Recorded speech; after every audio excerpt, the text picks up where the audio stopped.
이 성경에는 이 나쁜 일을 저질러서 이 악녀들에 속하는 좀 여성들이 좀 있습니다.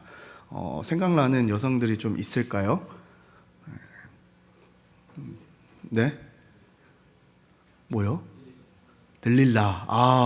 저희 아직 삼손에 대해서 배우진 않았는데 역시 삼손에서 나오는 들릴라도 있었고요. 또 누가 있을까요?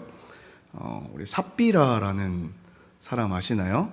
네, 몰라도 됩니다. 그런 사람이 있습니다. 그리고 또 누가 있을까요? 보디발의 아내, 요셉을 좀 괴롭혔던 보디발의 아내도 있던 것 같고, 혹시 이세벨 아시나요? 네, 모르시면 오늘 알면 됩니다. 네, 이세벨이라는 인물도 있고요. 또 좀 다윗을 좀 괴롭혔던 사울의 딸 미갈도 있다고 좀 저는 생각을 합니다.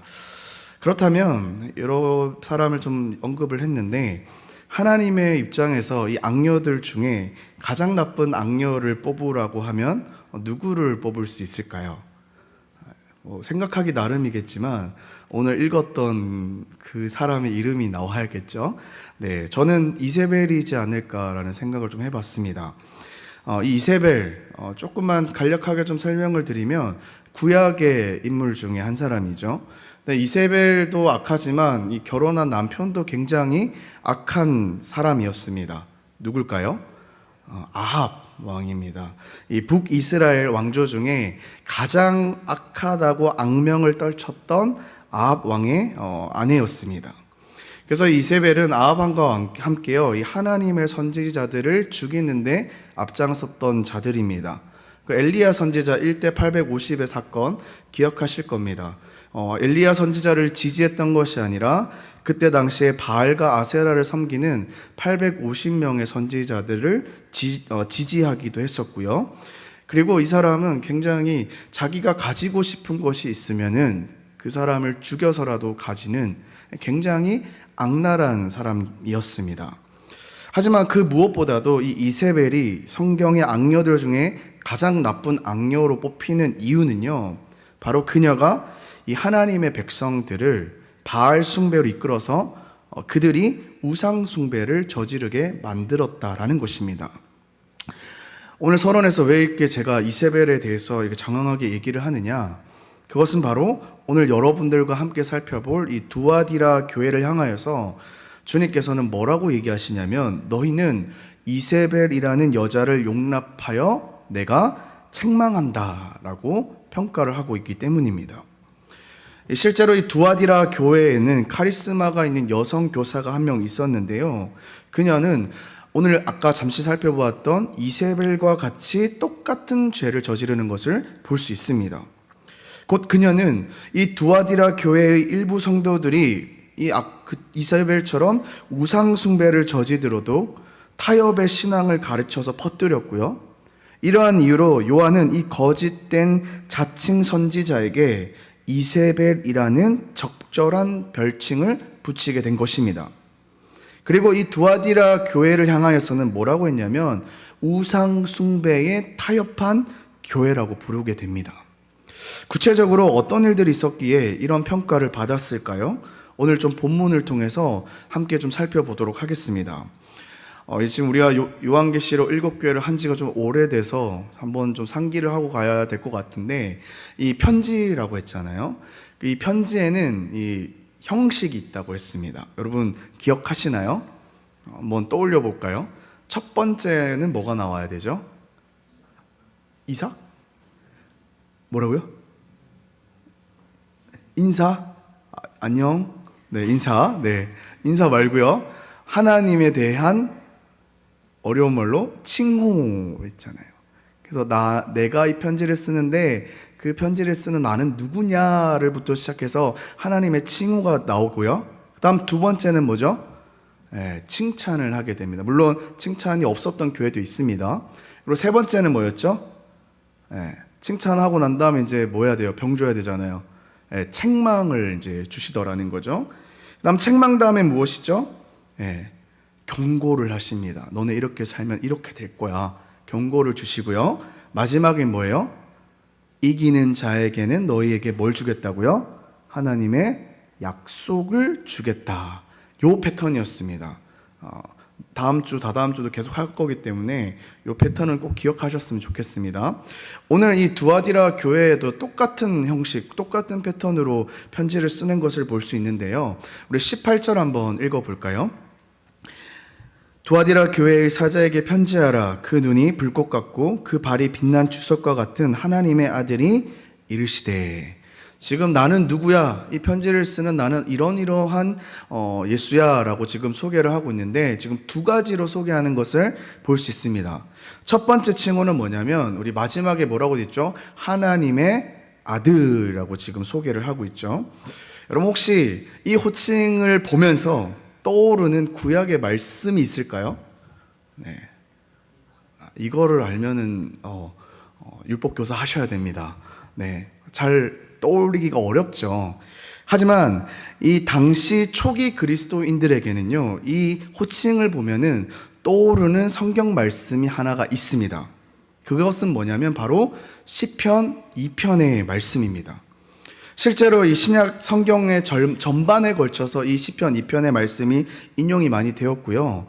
오늘 본문의 이 요한계시록도 앞과 뒤에 이 시편의 2편 말씀이 인용되는 것을 볼 수 있습니다. 그래서 그때 당시에 이 두아디라 교회 사람들이 이 하나님의 아들이라는 칭호를 보면요, 어떤 것을 떠오르게 되냐면 바로 하나님과 그분의 백성을 대적할 계략을 꾸미는 자들을 심판하는 하나님에 대한 이미지가 떠오르게 됩니다. 그러니까 쉽게 말해서 뭐예요? 심판하는 하나님에 대한 이미지를 떠오르게 돼 있다라는 것이죠. 그래서 이거 보고 어떻게 합니까? 근데 앞에 또 다른 호칭을 보면요, 우리가 분명하게 알 수 있습니다. 두 번째 호칭도요, 역시 이 심판자로서의 예수 그리스도의 역할을 강조하고 있는데요. 18절에 다시 보면은 뭐라고 돼 있죠? 그 눈이 불꽃 같고 그 발이 빛난 주석, 청동이란 말로도 쓰거든요. 주석과 같은 예수님이라고 하는데요. 여기서 문제입니다. 상품이 걸려 있고요. 한번 잘 생각해 보십시오. 이 말씀을 보고 어떤 구약의 어떤 성경이 떠오를까요? 네, 한번 잘 고민해 보십시오. 살짝만 굴리면 리더들 빼고요. 네, 리더들은 다 배웠어요. 뭐라고요? 정답입니다. 와, 네, 선물 드릴까요? 역시 우리 선배님 최고입니다. 선배님. 근데 햄버거 안 드시지 않나요? 드시나요? 네, 맞습니다. 바로 이 다니엘서 10장의 이미지를 지금 그리고 있는 본문입니다. 이 내용을 보면요, 이 선지자 다니엘이 꾸었던 유명한 환상이 하나 나오는데, 이 환상을 보면 하늘에서 온 사람에 대한 환상이 나오는데, 다니엘은 그 모습을 보면서 두려워하고 떠는 모습을 볼 수 있습니다. 그리고 이 다니엘 10장 안에서 이 하늘에서 온 사람이 맡은 임무에 대해서 얘기하는데, 그 내용은 시편 2편과 동일한 내용이고요. 그래서 하나님과 그분의 백성들을 대적하여서 음모를 꾸미는 자들을 심판하는 모습이 그려져 있습니다. 따라서 오늘 이 두 가지의 호칭을 조합해 보면 이 두아디라 성도는 이 그리스도의 호칭을 보면서 어떤 이미지요? 심판하는 그리스도의 이미지가 떠오른다라는 겁니다. 근데 생각해 보면 참 무서운 이야기죠. 지금 두아디라 성도들이 너무 이제 기대하면서 편지가 왔다고 기대하면서 모여가지고 들을 준비를 하고 있는 거지 않습니까? 그런데 지금 그런 성도들에게 하는 첫 번째 메시지가 뭐예요? 나는 심판의 하나님이야. 너희가 너희 안에 있는 일들을 돌아보지 않고 회개하지 않으면 반드시 너희들을 심판할 거야 라고 지금 하는 메시지라는 거예요. 두아디라 교회가 잘못을 했어도 뭔가 단단히 잘못했는 것처럼 보여요. 분명한 것은 하나님께서는 이것을 용납할 수 없을 정도로 정말로 싫어하는 것임에는 틀림없다라는 것이죠. 심판자 예수님이 이 두아디라 교회를 향하여서 내리실 심판은 과연 그러면 무엇일까요? 이 심판자 예수님께서 이 두아디라 교회가 잘못하고 있는 일들을 이제 책망하시기 전에 두 번째가 뭐예요? 칭찬이었죠. 일단은 먼저 어르고 달래면서 이제 칭찬을 하는 걸 봅니다. 19절 보실까요? 내가 내 사업과 사랑과 믿음과 섬김과 인내를 아노니 내 나중 행위가 처음 것보다 많도다. 여기서 이 사업이라는 것은 우리 뒤에 나오는 행위와 똑같은 이야기입니다. 예수님께서는, 지금 심판자인 예수님께서는 그들의 행위, 즉 그들의 삶을 내가 다 안다라고 지금 얘기하시는 거예요. 두아디라 교회의 구체적인 삶을 특징을 네 가지로 정리하자고 하면은 오늘 네 가지 보이시죠? 뭐죠? 사랑과 믿음과 섬김과 인내입니다. 이 앞에 사랑과 이 믿음이라는 건 우리 삶의 내적인 동기를 얘기하고요. 그리고 섬김과 인내는 뭐예요? 우리 삶의 외적 열매에 해당됩니다. 즉, 이 두아디라 교회는요, 하나님에 대한 참된 사랑으로 서로를 섬기며 살았고요. 핍박 중에서도 하나님에 대한 참된 믿음을 가지고 인내하며 살았던 것을 주님께서는 지금 칭찬하고 있는 거예요. 너희들 그 모습 정말 칭찬받아 마땅하다. 그러면서 예수님께서는 더 극찬을 하시는데 뭐라고 합니까? 내 나중 행위가 처음 것보다 많도다. 이거랑 반대되는 평가를 받았던 교회 있었죠. 에베소 교회 무슨 평가를 받았나요? 네, 첫사랑을 잃어버렸다 했잖아요. 근데 반대로 지금 이 두아디라는 게 뭐예요? 처음 사랑을 버렸던 에베소와는 다르게 두아디라는 오히려 그 사랑이 어떻게 해요? 처음보다 훨씬 더 커졌다고 지금 얘기하고 있다는 거예요. 그 믿음이 더욱더 강해졌다고 얘기하고, 더욱더 서로를 섬기고 신뢰하면서 믿음 안에서 인내하며 자랐던 너희들 내가 칭찬한다라고 지금 이야기하고 있는 것이죠. 그러나 이 믿음의 공동체 속에 반동 분자가 들어오게 되면서 이 예수님의 칭찬을 무색하게 만들었다는 겁니다. 요한은 이 두아디라 교회의 칭찬에 잉크가 마르기도 전에 곧바로 지금 뭘 얘기하냐, 그들을 책망하는 글을 지금 쓰고 있습니다. 20절 한번 볼까요? 이렇게 얘기합니다. 그러나 내게 책망할 일이 있노라. 자칭 선지자라는 여자 이세벨을 내가 용납함이니 그가 내 종들을 가르쳐 깨어 행음하게 하고 우상의 제물을 먹게 하는도다. 여러분, 지금 이 두아디라 교회가 당면한 정말 큰 문제가 무엇입니까? 자칭 선지자라고 하는 여성 교사인 이세벨의 거짓 가르침으로 인해서 많은 성도들로 하여금 자신의 신앙을 세상과 타협하게 만들었고, 특별히 우상의 제물을 먹는다라는 것은요, 우리가 살펴보겠지만 이게 종교적인 식사입니다. 종교적인 식사를 말하고 그 식사에 많은 성도들이 참여하도록 만들었다고 하고 있어요. 이것은 이 당시에 굉장히 심각한 문제였습니다. 이 종교적인 식사, 여러분 어떤 의미일까요? 당시 이 이교도 신전에서는 사람들이 고기를 제물로 바치면서 실제로는 그 고기 가운데 일부는 이제 신에게 바치게 되고 나머지는 그것을 가져다가 식사 시간에 먹었습니다. 근데 이건 단순히 평범한 식사가 아니라 아까 말했듯이 종교적인 식사였고요. 그리고 이교도들 가운데서는 이것이 굉장히 일반적으로 이루어지는 일이었습니다. 하지만 이 종교적인 식사는요, 그리스도인들에게는 엄격하게 금지된 식사였어요. 당시 그리스도인들로서 그러한 식사 자리에 참여한다면요, 이거는 뭐냐면 우상 숭배의 죄를 범하는 것이고 또 이교도의 신을 숭배하는 셈이었어요. 더군다나 여기서 끝나는 것이 아니에요. 그 종교적인 식사에 참여한다는 말은 곧 음행의 죄를 저지르는 것과 같다라고 얘기하고 있어요. 우리 수련회 때 살펴봤잖아요. 그 이교도들의 그 행위들, 이교도들이 했던 일들, 여러분 기억나시나요? 어떤 주술적인 행위를 하면서 신녀들과 함께 뭘 했어요? 성적인 행동을 했잖아요. 그냥 밥 먹는 것에서 그치는 것이 아니라 밥 먹고 난 다음에 그 자리에서 신녀들과 함께 몸을 뒤섞는, 오늘 여기서 말하고 온 거예요, 음행을 같이 저질렀다는 겁니다. 그래서 여기서 지금 식사를 했다는 말은 뭐냐면 우상의 제물을 먹는 것 이꼴 우상 숭배 이꼴 음행으로 우리가 해석해 볼 수 있다는 거죠. 이것이 지금 두아디라 교회의 일부 성도를 향한 그리스도의 책망의 핵심입니다. 그런데요, 또 나름의 이유는 있어요. 이 두아디라 교회 성도님들이 이렇게 할 수밖에 없었던 이유가 있는데, 왜냐하면 당시 이 종교적인 식사는요, 이교도 신전에서 제2의 일부로 진행됐었지만 또 상업조합의 친목 모임에서도 이루어졌기 때문이에요.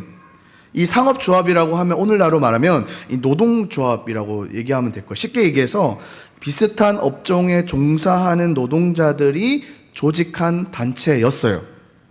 그래서 여러 이 상업 종합들 가운데 이 두아디라 교회에 존재했던 조합들이 뭐가 있었냐면 양털 노동자들, 그리고 가죽 세공업자들, 그 다음에 토기장이들, 뭐 제빵사들, 청동 수공업자들, 뭐 이런 정도로 말할 수 있을 것 같아요.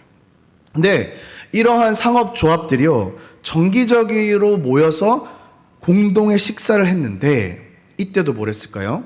똑같은 일을 했다라는 겁니다. 식사를 하고 이후에 음행을 하는 그런 일들이 비일비재했다라는 거예요. 그런데 그리스도인의 입장에서 생각해 보십시오. 이러한 상업조합들이 주관하는 종교적인 식사를 피한다라는 것은요, 자신의 생존권을 포기하는 것과 같았다라는 거예요. 왜냐? 조합에 들지 못하면 그 마을 안에서 상업적인 행동을 할 수가 없었기 때문이에요. 그러니까 이 두아디라 교회 성도들은요, 이 하나님과 이 사이에 심각한 딜레마에 빠질 수밖에 없었던 거예요. 그들은 아마도 이렇게 생각했을 거예요. 우리가 상업조합에 가입하고 조합이 주관하는 종교적인 식사에 참여하면 우리는 우상숭배와 같은 음행의 죄를 범해야 돼. 그렇다고 상업조합에 가입하지 않고 종교적인 식사 자리에 참여하지 않는다면 이것은 경제적으로 자살하는 것과 다르지 않아. 그렇다면 우리는 이 상황 가운데서 무엇을 선택하며 살아가야 하는가? 이런 지금 딜레마에 빠져 있다는 거예요. 이때 이세벨은요, 이것을 노리고 그들 가운데 이런 얘기를 하더라는 거예요. 여러분들에게 좋은 소식이 있습니다. 여러분들은 이 세상에 오직 참된 신 하나님 한 분밖에 존재하지 않는다는 사실을 알고 있습니다. 그분은 주 예수 그리스도의 아버지 하나님입니다. 또한 여러분은 종교적인 식사 자리에 숭배되는 그 모든 신들과 여신들이 실제로 존재하지 않는다는 사실도 알고 있죠. 여러분은 이 중요한 지식을 갖고 있기 때문에 그러한 식사 자리에 참여하는 것은 아무런 문제가 되지 않습니다. 그러니까 여러분 얼마나 솔깃하겠어요. 여러분들은 그리스도의 제자이면서 동시에 상업조합의 회원도 될 수 있습니다. 그러니까 정리하자면 무슨 말이에요? 내용이 중요하지 형식은 중요하지 않습니다. 괜찮습니다. 이것은 타협하는 게 아닙니다.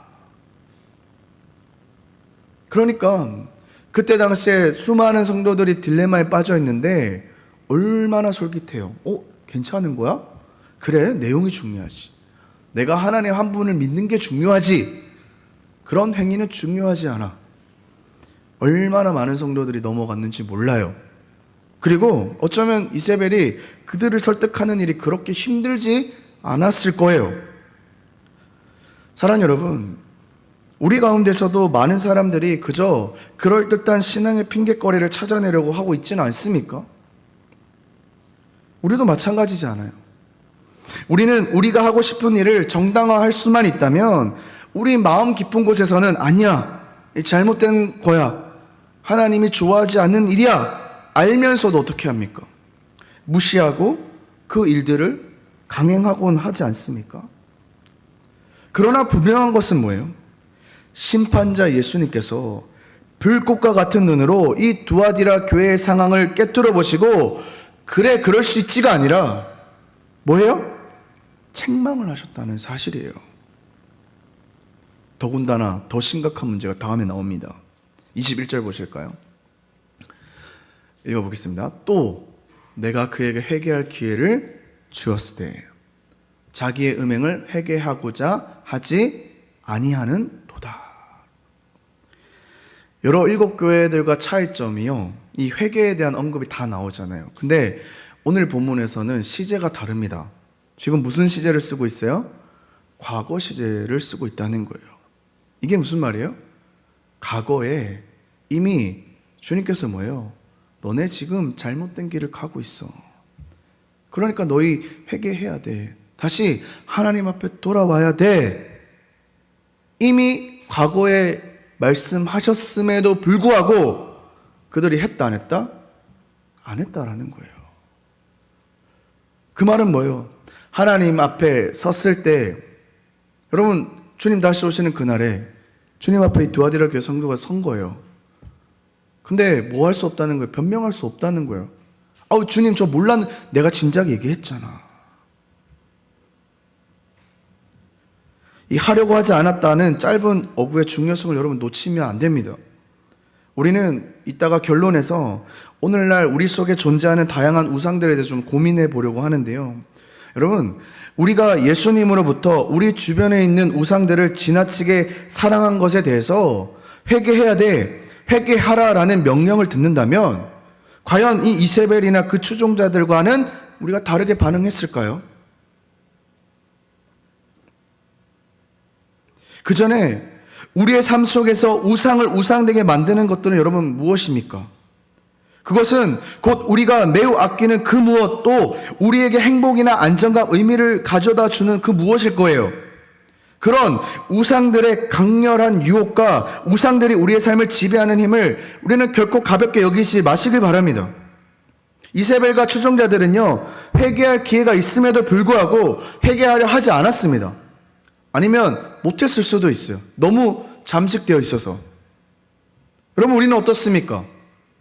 지금 제가 매주, 너무 저도 속상하지만 회개하라는 얘기를 매주 하지 않습니까? 그 회개하라는 메시지 앞에 여러분들은 어떻게 반응하며 살아가시느냐는 거예요. 그 회개하라는 그 말 앞에 정말로 회개하고 정말 돌이킨 삶을 살고 하나님 안에 거하는 삶을 사는 건지, 아니면 또 오늘 목사님 똑같은 얘기 하는구나, 뭐 죽기 전에는 회개하고 가겠지 라고 생각하지는 않으시냐는 거예요. 과연 우리는 이러한 예수 그리스도의 강력한 말씀 앞에 어떻게 반응하며 살아가느냐라는 겁니다. 주님께서 이 말씀을 하시고요, 그들의 죄의 대가에 대해서 지금 설명하고 있는데 이렇게 얘기하고 계십니다. 22절 보실까요? 22절 보겠습니다. 볼지어다 내가 그를 침상에 던질 터이요, 또 그와 더불어 간음하는 자들도 만일 그의 행위를 회개하지 아니하면 큰 환난 가운데 던지고. 이 구절에서 우리가 번역본으로 알 수 없는 이 언어 유희가 하나 들어가 있는데요. 지금 보시는 것처럼 이 침상이라는 단어에 두 가지 의미가 있습니다. 하나는 뭐죠? 연회용 의자입니다. 연회용 의자 뭐일까요? 그들이 같이 식사해서 또 그 음행하는 행위까지 그들이 앉고 누리는 의자를 말합니다. 두 번째 뜻이 뭐예요? 두 번째 뜻은 병상이라는, 여러분 아파서 누워보셨나요? 병원에서 그 병상을 얘기합니다. 어떤 의미일까요? 지금 주님께서는 이 메시지를 던지면서 뭐라고 얘기하시냐면, 만약 너희가 계속해서 장의자에 누워 우상 숭배의 식사를 하고 또 음행을 저지른다면 너희 그 연회용 의자를 내가 병상으로 바꿔볼 것이다. 너희가 계속 회개하지 않고 간다면 네 팔을 부서뜨려 가지고 병상에 눕힐 것이다. 굉장히 강한 메시지입니다. 그 정도로 주님께서는 이 문제에 대해서 심각하게 반응하시는 겁니다. 그리고 23절도 보십시오. 23절에 뭐라고 합니까? 또 내가 사망으로 그의 자녀를 죽인대요. 그러면 이거는 이 아까 보았던 구약의 이세벨의 최후랑도 관련된 이야기입니다. 여러분, 이세벨의 최후가 어떤지 아시나요? 이 이세벨은요, 높은 건물에서 던져져 가지고 땅바닥에 내동에 쳐졌습니다. 그리고 거기서 끝나는 것이 아니라 그 누워있는 그 몸에다가 말이 짓밟게 됩니다. 그럼 죽겠죠? 그럼 거기서 끝났냐? 아니요. 그 시체를 개들이 와서 다 뜯어먹습니다. 결국 매장할 것이 하나도 남지 않게 되죠. 심지어 이세벨의 모든 자녀들과 그 악한 아합 왕의 모든 자녀들까지 참수를 당하고 맙니다. 그리고 그들의 머리는 바구니에 담겨서 이스라엘 성문 곁에 두 무더기로 쌓아놨다라고 하고 있습니다. 굉장히 비참한 최후이죠. 지금 주님께서 너네가 이것에 회개하지 않고 반응하지 않으면 이런 꼴을 당하게 될 거라고 지금 얘기하는 거예요. 이 말은 우리가 유식한 말로 우리가 배웠죠. 현재적인 심판이기도 하고요. 미래적인 심판이기도 합니다. 이러한 결과는 신약의 이세벨과 그녀의 추종자들에게 뿐만이 아니라 오늘 우리도 마찬가지입니다. 우상 숭배의 죄를 경히 여기는 우리 모두에게도 강력한 경고의 메시지라는 거예요. 우리는 오늘 이 강력한 경고의 메시지 앞에 경각심을 가지고 회개함으로 나아가야 된다는 겁니다. 그렇다면 여러분, 그 생존권이 위태한 가운데 딜레마를 가지고 살아가는 성도들을 그럼 우리가 어떻게 해야 됩니까? 주님은 그들을 향하여서 저주만 퍼부는 것이 아니라 이렇게 말씀하십니다. 24절 보실까요? 24절 25절. 두아디라에 남아있어 이 교훈을 받지 아니하고 소위 사탄의 깊은 것을 알지 못하는 너희에게 말하노니 다른 짐으로 너희에게 지울 것은 없노라. 다만 너희에게 있는 것을 내가 올 때까지 굳게 잡으라. 여기서 핵심 단어는요, 짐이라는 단어입니다. 이 단어가 신약 성경에 자주 등장하지 않는데요.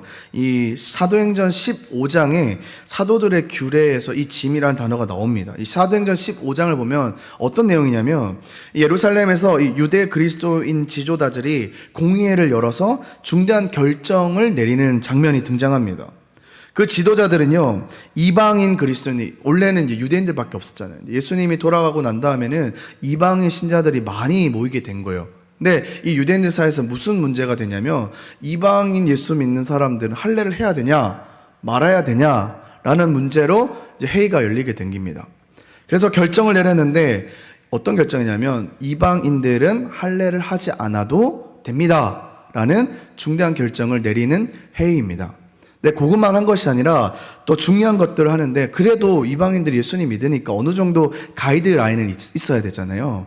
그래서 뭘 했냐면, 딴 거는 안 해도 되는데 이 4가지만은 해야 됩니다 라고 결의를 하는데, 그게 뭐냐면 다음 말씀 볼까요? 사도행전 15장 20절을 보시면 4가지 한번 찾아보십시오.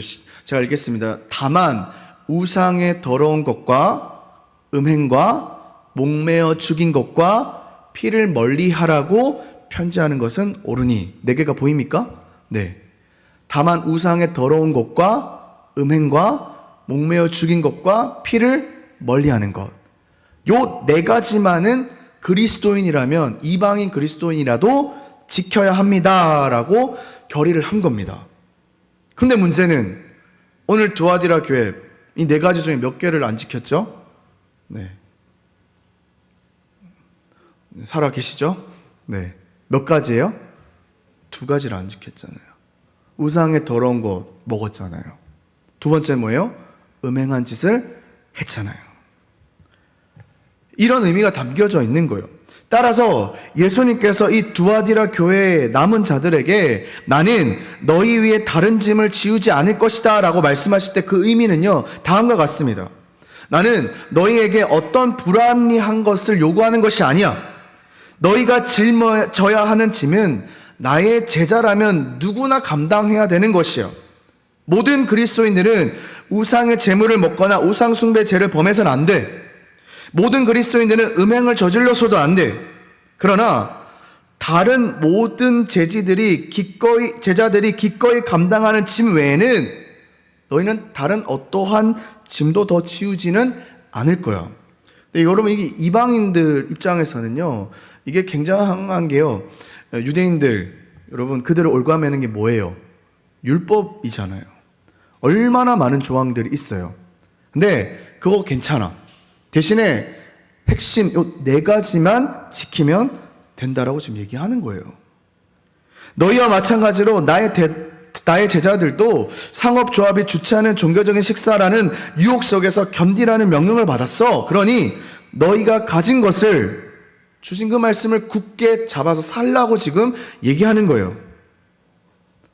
그리고 그 말씀을 굳게 잡고 지키는 그리스도인들에게 마지막으로 이런 약속을 하는 거예요. 26절 27절 보실까요? 이기는 자와 끝까지 내 일을 지키는 그에게 만국을 다스리는 권세를 주리니 그가 철장을 가지고 그들을 다스려 질그릇 깨트리는 것과 같이 하리라. 나도 내 아버지께 받은 것이 그러하니라. 곧 이기는 그리스도인에게, 예수 그리스도의 오늘 이 말씀을 지키는 그들에게 허락하신 것이 무엇이냐면 바로 예수 그리스도 메시아의 통치권을 너희에게 허락하겠다라고 지금 약속하시는 거예요. 이 말씀은 뭐냐면 하나님께서 아담에게 허락하셨던 이 하나님의 대리 통치권을 얘기합니다. 아담과 하와가 죄를 지으면서 이 통치권이 사라졌잖아요. 잃어버렸잖아요. 그 잃어버렸던 그 통치권을 다시 회복시켜 주겠다는 약속을 하는 거예요. 지금 27절이 좀 이 한글 성경을 하니까 해석이 예상한데 이 메시지 성경을 제가 좀 더 쉽게 좀 가져왔거든요. 27절 말씀 보여줄까요? 제가 읽겠습니다. 목자이자 왕으로서 너희 통치는 새 지팡이처럼 굳건할 것이다. 그 민족들의 저항은 질그릇처럼 쉽게 깨어질 것이다. 여러분 이게 무슨 말이에요? 너네가 쫄 필요 없어. 오늘 두아디라 교회 상황처럼 너네가 조합에 가입하지 않으면 피해를 받을 거고 쫄쫄 굶을 거 걱정하지 마. 목자이자 왕으로 너희의 통치는 뭐예요? 새 지팡이처럼 굳건할 것이야. 너희가 세상 앞에 두려워하면서 타협하고 거기에 가는데 그러지 마. 너희가 말씀을 붙잡고 말씀을 지키고 이기는 자로 살면은 너희에게 통치권을 줄 건데 그 통치권을 어떻게 한다고요? 새 지팡이처럼 굳건하게 할 것이야. 근데 너희들이 무서워하는 그 적들, 사단의 세력들, 그거 걱정하지 마. 뭐라고요? 그 민족들의 저항은 뭐처럼요? 질그릇처럼 쉽게 깨어지게 할 거야. 너가 내 말씀을 붙잡고 이기는 자로 살면은 걱정하지 마. 그들을 질그릇처럼 쉽게 깨어지게 할 것이니까 너는 걱정하지 말고 이기는 자로 살아가라. 사랑하는 여러분, 여러분도 오늘 이 말씀에 따라 이기는 자로 살아가기를 소망합니다.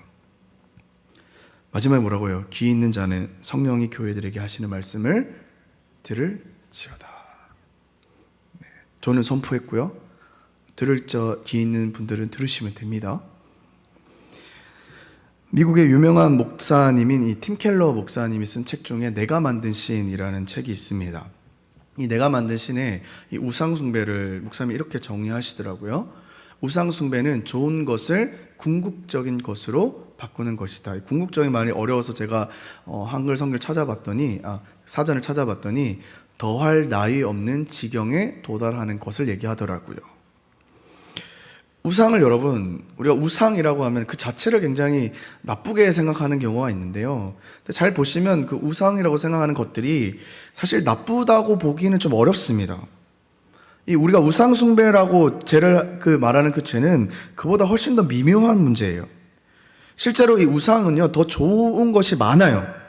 그러나 우리의 이 행복, 삶의 의미, 정체성에 있어서 그 좋은 것을 하나님보다 더 중요하게 여긴다면 우리는 여기서 말했던 것처럼 좋은 것을 궁극적으로 바꿔버리는 셈이고 결국 우상숭배의 죄를 범하는 거라는 거예요. 다시 말씀드리지만 우상이라는 것은 좋은 것일 때가 많아요. 그러나 만일 하나님에게만 향해야 할 열정과 헌신을 그 좋은 것에만 쏟게 된다면 우리는 좋은 것을 궁극적인 것으로 바꿔버린 거고 결국 우상숭배의 죄를 짓는다는 거예요. 조금 더 구체적으로 볼까요? 우리 성 문제, 영어로 섹스라고 하잖아요. 그걸 한번 예를 들어 봅시다. 이 성이라는 것은 어떤 거예요? 하나님께서는 우리를 창조하시면서 주신 선물입니다. 선물 가운데 좋은 것입니다.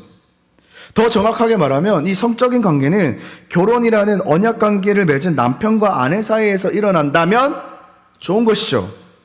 하지만 배우자를 향한 친밀한 사랑의 표현이 아니라 그저 우리의 이기적인 욕망을 채우기 위해서 섹스를 사용한다면 혹은 아무에게도 해를 끼치지 않으니까 온라인에서 포르노 사이트에 접속해서 아무런 문제가 없다고 생각한다면 혹은 어떤 특정 유형의 성적 경험에 집착하거나 배우자가 아닌 다른 사람과 한다면 그것은 뭐예요?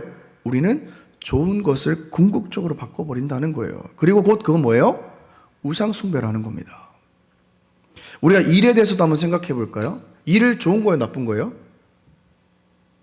성경적으로? 좋은 거죠. 아담도 노동을 했잖아요. 하나님의 선한 창조의 선물입니다. 일도.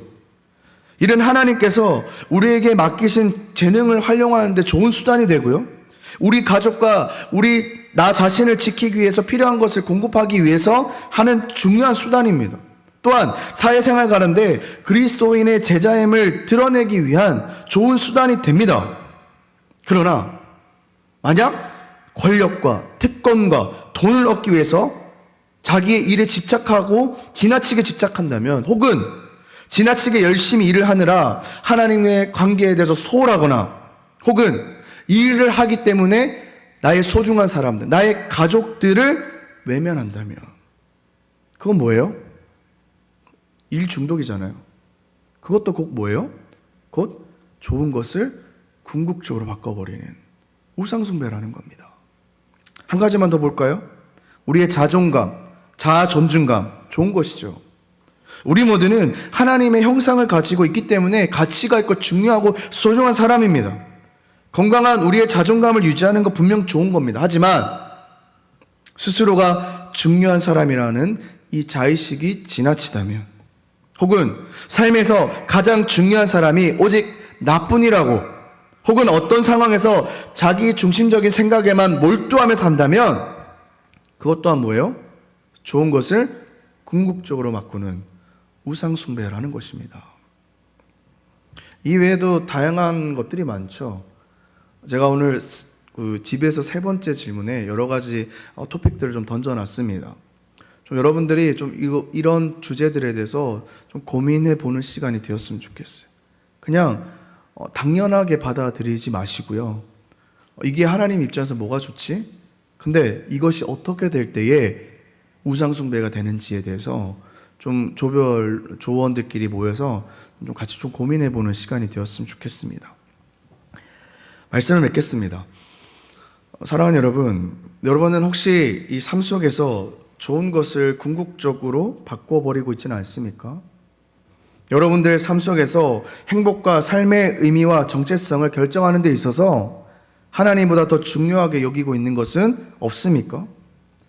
이것 없으면은 내가 사위에서 어울리지 못하고 왕따 당하고 도태되면 어떡하냐고 고민하며 살아가고 있지는 않습니까?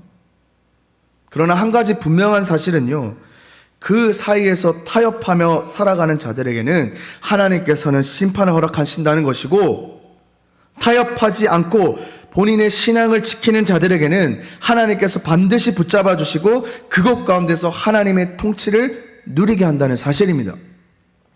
여러분들은 그 우상의 기로 앞에 어떤 길을 택하며 살아가겠습니까?